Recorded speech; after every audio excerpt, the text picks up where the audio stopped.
દરેકનું ભલું થાય, દરેકનું કલ્યાણ થાય, દરેકનું મંગલ થાય એવા મારા બહુસરના, મારા દીકરાના હૃદયથી હું માતા આશીર્વાદ આલું. આજે આ જમાનો એવો છે,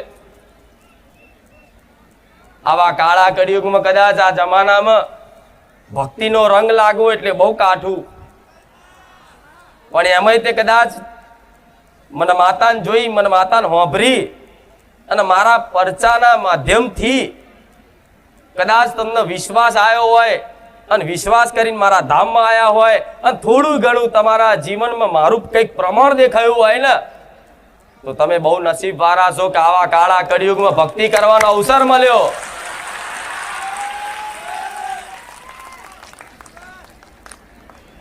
ધન ભાગ તમારા જીવનને કે તમને આવા કાળા કળિયુગમાં જે મોજ શોખની દુનિયા છે, ટેકનોલોજીનો જમાનો છે, ફેશનની દુનિયા છે, આજે બધી ફેશનની દુનિયા મૂકી અને મારા ધામમાં આવી અને કદાચ આગળ ચુંદડી નાથે લાજ રાખીને બેહો છો ને, તો દીકરી માલી લાગશે મને માતાને. આજ ફેશનની દુનિયામાં ના જમાનામાં કદાચ જૂની મર્યાદાઓ રાખી અને મારા ધામે આવી અને કદાચ માથે ઓઢણું ઓઢીને બેઠી હોય એવી દરેક દીકરીઓ મને વાલી લાગશે. જે દીકરાઓ કદાચ આડા દિવસે ભલે ફેશનના એકદમ ફેશનના કપડા પહેરી, ફાટલા તૂટલા કપડા પહેરીને ફરતા હોય, ચશ્મા બસમાં પહેરીને રખડતા હોય, પણ મારા ધામમાં આવીને ચોલ્લો કરીને આવતા હોય એ મને વાલા લાગે છે.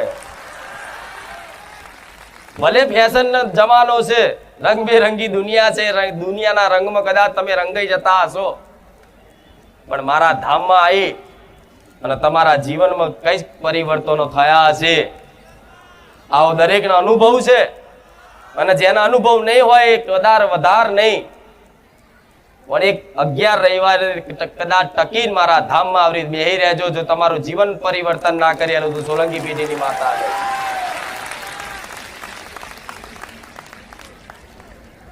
આજ તમારા મુખે રામનું નામ આવે એટલે બહુ દુર્લભ વાત. એક વખતે રામનું નામ સાચા વિશ્વાસથી, હૃદયથી કદાચ લીધું હોય ને, તો ભવના કદાચ તમારા દુઃખ દર ભાગી ભૂકો થઈ જાય. એ મારા રામના નામમાં સત છે. તો કદાચ એક વખત નહીં, તમે મારા ધામમાં આવીને 1000 વખતે રામનું નામ બોલો છો તો આ એડે નહીં જાય. વિશ્વાસ રાખજો, આ વિશ્વાસ રાખજો. એક વખત બોલેલું રામનું નામ, મારે માતાના નામના જયકારા ક્યારે એડે નહીં જાય. મારા ધામમાં આવીને દર્શન કરેલા, મારા ધામમાં આવી માથું નમાયેલું હશે, મારા ધામમાં આવી અને અગરબત્તી, ચુંદડી, શ્રીફળ કરી હશે, કોઈ હાર લાવ્યો હશે, કોઈ પેડા લાવ્યો હશે, કોઈ હારી એવી મીઠાઈ લાવ્યું હશે, કોઈ મોટી એવી ચુંદડી લાવ્યું હશે.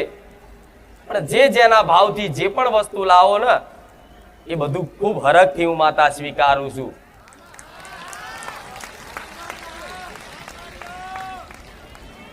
કઈક ભાવિક ભક્તોનો અનુભવ કે માતાજી તમે સપનામાં આવીને મારી જોડે આ વસ્તુ મંગાવી, તો હું તમને ચાહતી હોઈશ ને, તારે કદાચ હક કરીને કહેતી હોઈશ આવું હું બહુચર માતા બોલું.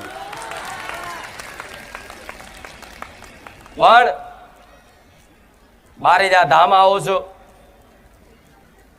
વિશ્વાસ સાથે આવો છું, જાણું છું વિશ્વાસ ના હોય તો મારા ધામમાં આટલા લાખો ભાવિક ભક્તો ભેગા થાય,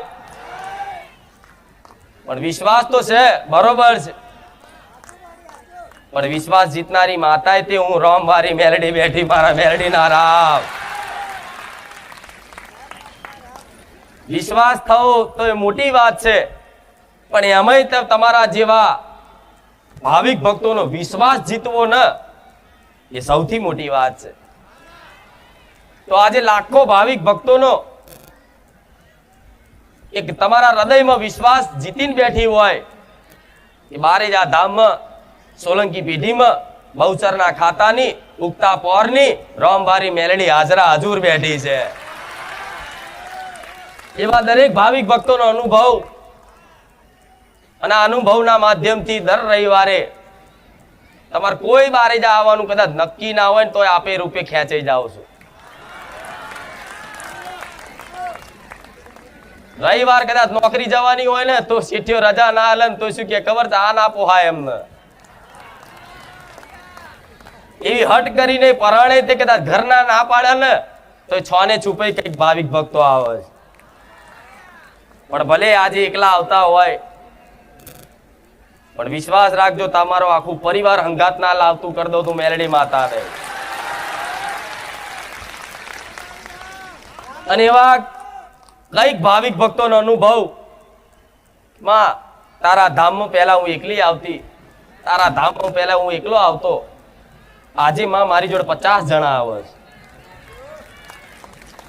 મારું પરિવાર આવે, મારું કુટુંબ આવે, મારા મિત્રો આવે, મારા સગા સંબંધીઓ આવતા થઈ ગયા. માં પહેલા તો કદાચ મારા આવું હોય તો કદાચ ગાડીઓના કદાચ હાથ મારી મારીને ભાડા બગાડીને આવવું પડતું, પણ માં તારી કૃપાથી તો કદાચ કોકની પ્રાઇવેટ ગાડી બેહીને આવું છું. એવા અનુભવ હશે તો વિશ્વાસ રાખજો, તમે નહીં આવતા હું માતા એટલે આવું છું, તારે તમે મારા ધામમાં આવો છો. કહેવાય છે હુકમ વગર માતાજી કે ભગવાનના દર્શન થાય. કોઈ પણ ધામ મંદિરે જવું હોય તો કેટલાય વર્ષથી વિચાર કરો કે અરું દ્વારકા જવું છે, પાવાગઢ જવું છે, અંબાજી જવું છે, પણ હુકમ નહીં થતો. કે કહેવાય છે ને આવું, તો તમારા કદાચ એ હુકમ વર્ષે 2 વર્ષે કોઈને થાય, પણ મારા ધામમાં દર રવિવાર હુકમ થતો હોય તો તે નસીબ બારા છે.